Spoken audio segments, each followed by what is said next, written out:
Hello, I'm Officer Michael Hathaway with the Owensboro Police Department, and today we are out here at Camp Schaefer, which is in Pellville, Kentucky, and we're out here for a really good reason. It's called Camp KOPS.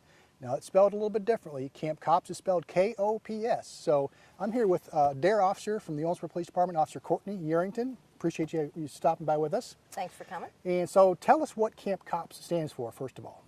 It is KOPS because it's kids obtaining positive structure. So basically, we want them to be out here with us, having time with officers and seeing us from a different side. Maybe not what they see every single day, if we had to come to their house or if there was an issue. Instead, we want them to get positive structure and positive interaction with us. Okay. Now you are, like, as I said, a DARE officer with the Owensboro City Schools. So you interact with these kids every day for part of your job. So how are these kids that are out here at the Camp Schaefer this year, how are they selected to be part of the group? Okay.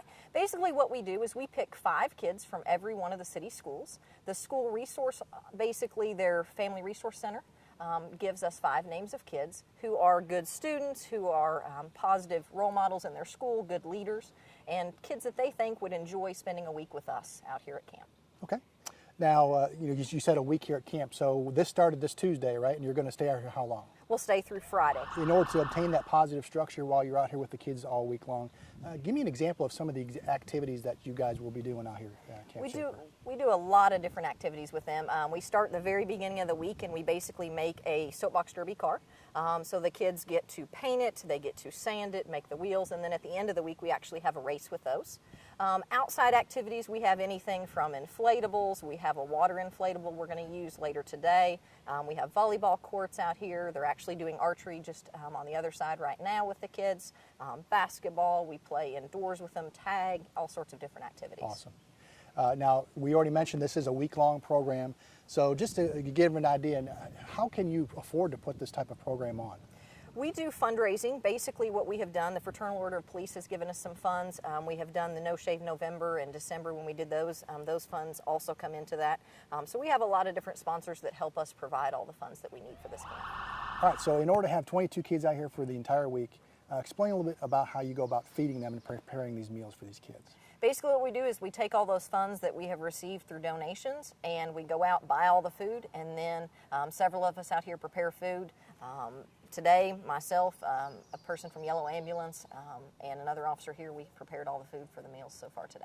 So in addition to having all the fun and the games and activities, there's a lot of kitchen duty that goes along with it. There is, yes. Okay. The kids do help us clean up. We make a different team clean up each meal, so that way all of them get involved in helping clean up. But preparing it, it's officers, it's Yellow Ambulance, and it's school personnel. Cool. Now, as I showed up here today to meet you guys and see what the Camp Schaefer is all about, I noticed that you guys were directing kids to either yellow group here or red group there. How do you guys prepare these kids to handle these different activities? Basically, we have them set up in 4 teams, and so what I do is I get the kids from all 5 schools. I kind of put them in pairs on the team so they're not away from somebody, but they can meet some new friends. And then we basically put them in 2 teams. So this year, red and green are bunking together and going to every activity together, and yellow and blue are together. And so they travel from place to place to place with officers as their leaders on each team and go to each activity. Speaking of bunking, a lot of people think, hey, camping, they're out here camping all week. Well, you don't see a whole lot of tents set up, so explain a little bit about the amenities the kids have here all week. Yes, they sleep in cabins. It's a big cabin that houses 24 bunks, and so we have 2 teams per bunkhouse. They're double stacked bunks. They do have showers in there, and it is air conditioned. Awesome. So a little bit of fun activities throughout the day, but they're not going to be roughing it too bad at night. No, for sure.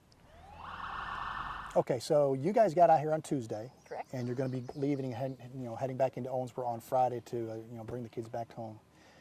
Explain what kind of difference that you see in the kids from Tuesday to Friday as far as the positive interaction and the structure that we try to give the kids out here at Camp Schaefer. I think from the beginning of the week, some of them, when they come in, they're a little tentative. They're a little bit scared about how things are going to go. Usually the first day, we have several kids that are kind of a little concerned about how everything's going to be. But by the end of the week, they're acting with us like they would with any other grown-up, which is what we want. I don't want them to be fearful of me because I'm a police officer, because right. We're from the ambulance service, or because we're from the schools. We want them to interact with us just like humans, and that's Absolutely. And that's the main goal of being out here, the positive interaction. Is that right? Yes. Officer Yerington, I appreciate you taking time to speak with me today. And again, we're out here at Camp Schaefer in Pellville, Kentucky for Camp KOPS 2017.